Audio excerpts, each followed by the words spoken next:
doktif, dokter detektif. Itu tugasnya sebenarnya bukan tugasnya dokter detektif, tugasnya Bapak untuk bagaimana memberikan perlindungan kepada masyarakat kita. Bagaimana ternyata banyak sekali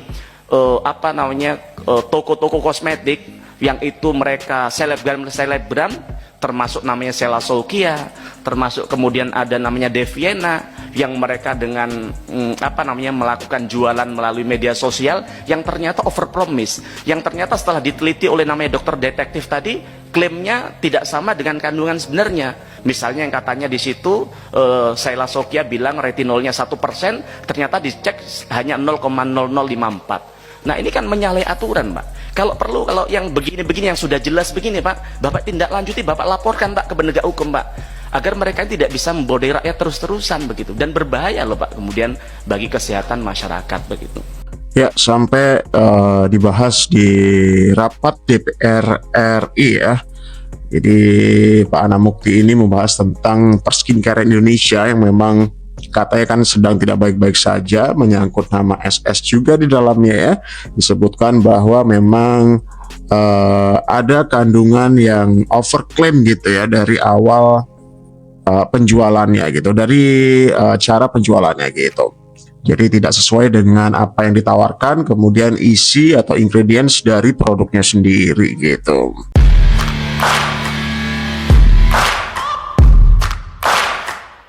Ya, memang yang jadi pertanyaan adalah kenapa bisa sampai lolos ya, ketika harus memang memerlukan BPOM sebelum perilisan atau juga sebelum produk tertentu ini bisa diedarkan ya untuk masyarakat gitu tentunya. Jadi apakah itu harus doktif, tugasnya doktif tuh yang harus mereview seperti itu, kenapa bisa sampai lolos nih BPOM segala macam gitu ya. Cukup disayangkan sih memang. Oke, kemudian komentar dari beberapa warganet juga menyebutkan semoga makin banyak dah orang kayak beliau di pemerintahan. Kemudian saya udah beli-beli habis jutaan katanya gitu. Nih ada yang ngetek juga nama Sela Soukia di sini, coba dipahami Kak dengan pikiran jernih katanya gitu.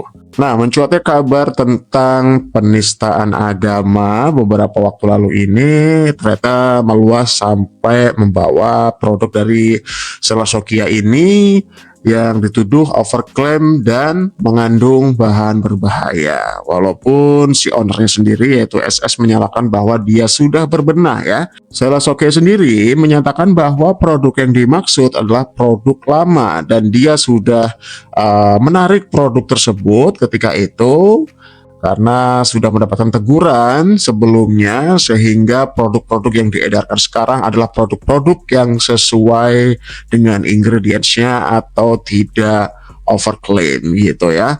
Dan ketika Doktif menaikkan kabar tersebut dengan video reviewnya tentang produknya SS, kemudian Doktif ini mendapatkan tuduhan bahwa Doktif itu melakukan pemerasan terhadap beberapa owner skincare ya, termasuk Sela Soukia. Itu yang dinyatakan oleh SS sendiri melalui beberapa story di Instagramnya atau sosial medianya. Berikut videonya. Oh iya, ada yang sukanya cocot gitu ya di medsos. Gini ya, kalau memang Doktif itu memeras atau kamu transfer bayar mahar, ayo dong kirim buktinya ya, terus laporin gitu, gampang kan, tinggal dilaporin aja terbukti apa enggak. Kalau enggak terbukti, Doktif tuntut balik, pencemaran nama baik gitu. Jadi kita pakainya ranah hukum bukan ranah medsos. Gimana dong? Ya, setuju nggak guys? Jadi udah, kan di sini namanya negara hukum gitu loh. Laporkan aja atau kasih buktinya aja ke bapak yang pihak berwajib itu. Tapi kalau enggak terbukti, pegang kata-kata Doktif. Doktif akan serang kalian balik dengan tuntutan pencemaran nama baik. Dan nanti jumlah imaterialnya nggak akan Doktif tanggung-tanggung mintanya. Ya, oke guys, ketemu besok ya guys. Salam cerdas bareng Doktif, dokter detektif. Bye. Oke, berikut adalah pernyataan dari Doktif ya mengenai tuduhan terhadap dirinya yang katanya melakukan pemerasan gitu. Pemerasan apa sih ya? Jadi ketika Doktif ini melakukan review, kemudian ada beberapa ini dugaannya ada beberapa owner skincare yang akhirnya japri nih ya, atau menghubungi Doktif sendiri, kemudian rela melakukan apapun termasuk katanya membayar sejumlah uang agar produknya tersebut tidak di-up atau tidak di-review gitu. Ini dugaan katanya ya, belum tentu kebenarannya gitu. Jadi Doktif makanya menyangkal, kemudian turut menanggapi hal tersebut, kemudian menantang kalau memang ada bukti transfer segala macam, laporkan saja. Kalau memang saya terbukti melakukan kejahatan, melakukan kecurangan dan tidak jujur, laporkan saja kepada pihak berwajib gitu ya. Tapi ketika tidak terbukti, beliau akan menuntut balik dengan tuduhan pencemaran nama baik. Ya fair sih kalau kayak gitu ya. Oh, ini komentar Doktif ya, ditunggu bukti transfernya ke rekening Doktif.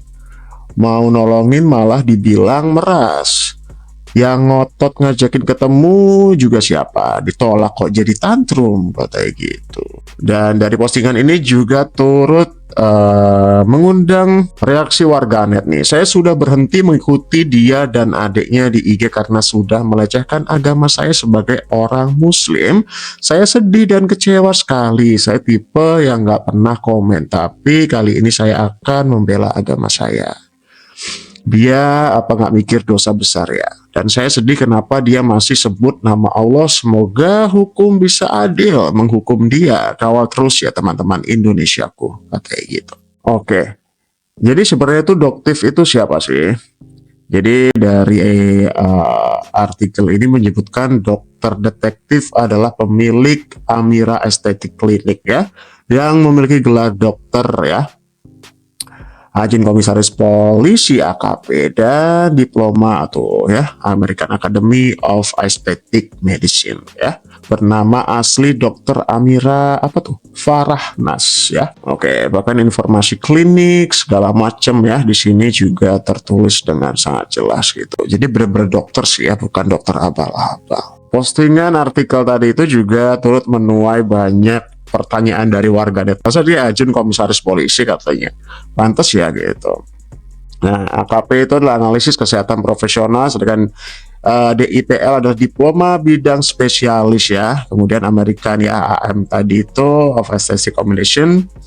Jadi pendidikan dalam bidang kedokteran estetika gitu. Nah, kemudian juga ada yang bilang kayak gini, wah toh beliau udah nutup identitas demi nolong kalian, demi FYP kalian bongkar identitas beliau. Kan kocak, nggak tahu terima kasih kayak gitu. Waduh, serem juga ya. Nah, kemudian juga ada nih kesaksian dari warganet atau netizen ya tentang produk dari Doktif, karena memang Doktif kan memiliki klinik kemudian produk sendiri gitu ya. Nah, katanya krim Amira mengandung hidroquinone tinggi. Bener nggak itu dok? Mohon penjelasannya.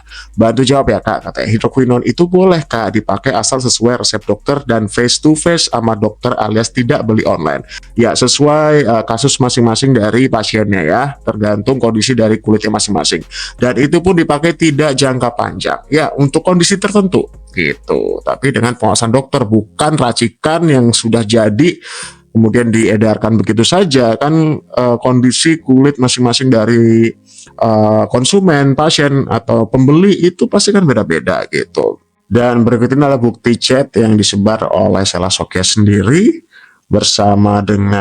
chatnya bersama dengan Doktif ya. Di situ dia juga minta tolong untuk tidak meng-up ya atau tidak mereview produknya yang menurutnya itu adalah produk lama, dan dia juga sudah bebenah dan sudah menarik semua produk yang dimaksud oleh Doktif tersebut dari edaran gitu. Dan yang dimaksud memeras atau juga yang dituduhkan oleh SS sampai sekarang belum ada bukti ya. Belum ada bukti bahwa Doktif misalnya menerima uang atau ada bukti transferan. Bahkan chat yang tersebar saat ini di halayak umum juga tidak membuktikan Doktif melakukan kecurangan tersebut atau melakukan pemerasan yang dituduhkan.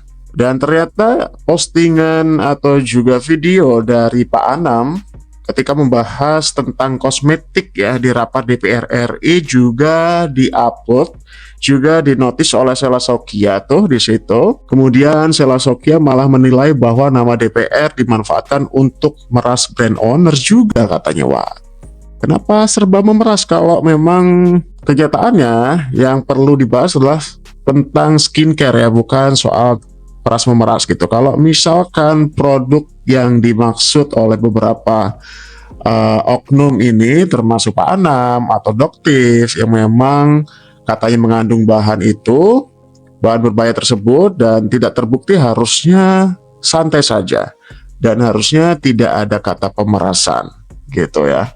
Teruntuk SS nih ya, kau bilang katanya merasa diperas. Tapi dengan percakapan yang kau share mengenai kau sama Doktif, dari percakapan yang kau share itu ada kata-kata Dok, tolongin, playing victimmu ngeri ya, mau nyalain orang. Bisa-bisanya dibilang seakan-akan kau mau diperas gitu. Padahal kau yang minta tolong. Kau yang posting, kau sendiri yang kena hantam sama masyarakat. Makanya besok-besok ya, kalau mau posting, tanya dulu ke ante-antekmu ya. Ini bisa nggak diposting, ini aman nggak? Aku bakal dihantam nggak? Nah, itu Tengu. Oke, itu adalah tanggapan dari netizen ya. Nanti kalau misalnya dia masih ini aku serahkan semuanya, aku tanpa sensor-sensor percakapanku sama dia, aku posting nanti. Tenang aja, oke? Hai SS, nggak usah ya tanpa sensor. Nya ini kita Mirjani loh, sebut nama.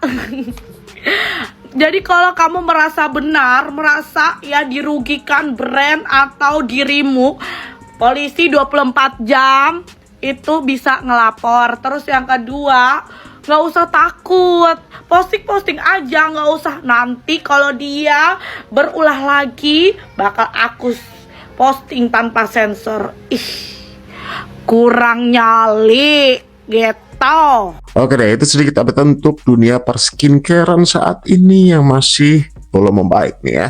Masih ada yang dituduh dan menuduh gitu. Kita tunggu ya kelanjutannya seperti apa. Yang jelas sampai dibahas di rapat DPR RI, berarti itu harus menjadi perhatian lebih untuk kita semua juga gitu ya. Untuk para owner skincare, kemudian konsumen juga, bahkan juga badan atau BPOM juga mungkin lebih teliti lagi ke depannya biar tidak ada lagi nih produk-produk yang sampai lolos seperti ini kemudian merugikan banyak orang ya gitu. Sampai jumpa di video selanjutnya.